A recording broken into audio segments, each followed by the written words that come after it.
పంచాయతీరాజ్ మంత్రి అలాగే గ్రామీణ అభివృద్ధి శాఖ మంత్రులు పెద్దలు గౌరవనీయులు మా అక్క సీతక్క గారు మా పచ్చలనడుకుల గ్రామానికి సంబంధించి సీసీ రోడ్లు డ్రైనేజ్ కింద ఈజీఎస్ నిధులు కావాలని అడిగినప్పుడు వెంటనే ఈజీఎస్ నుంచి డబ్బులు 75 లక్షల రూపాయలు ఈ ఒక గ్రామానికి సీసీ రోడ్ల కోసం కావచ్చు, డ్రైనేజ్ కోసం కావచ్చు నిధులు ఇచ్చినందుకు ఆమెకు ప్రత్యేకంగా ఈ గ్రామ కాంగ్రెస్ పార్టీ పక్షాన అట్లే గ్రామ ప్రజల తరపున ఆమెకు ప్రత్యేకంగా కృతజ్ఞతలు తెలియజేస్తున్నాం.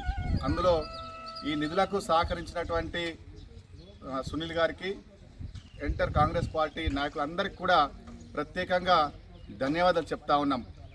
మేము ఈ సందర్భంగా గ్రామీణ అభివృద్ధి అంటే గ్రామాలు అభివృద్ధి చేయడంలో సీతక్క గారు చాలా కీలక పాత్ర పోషించబోతూ ఉన్నారు.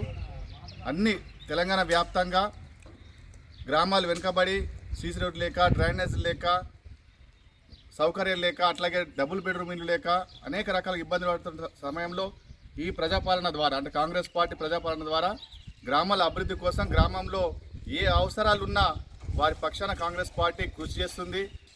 గ్రామాలను అభివృద్ధి పథంలో ముందుకు తీసుకుపోతుందని చెప్పేసి ఈ సందర్భంగా చెప్తూ మరొకసారి ఈ నిధులకు మేము అడిగిన వెంటనే సహకరించి వెంటనే నిధులు మంజూరు చేసినందుకు సీతక్క గారికి మరొకసారి కృతజ్ఞతలు తెలియజేస్తా ఉన్నాం.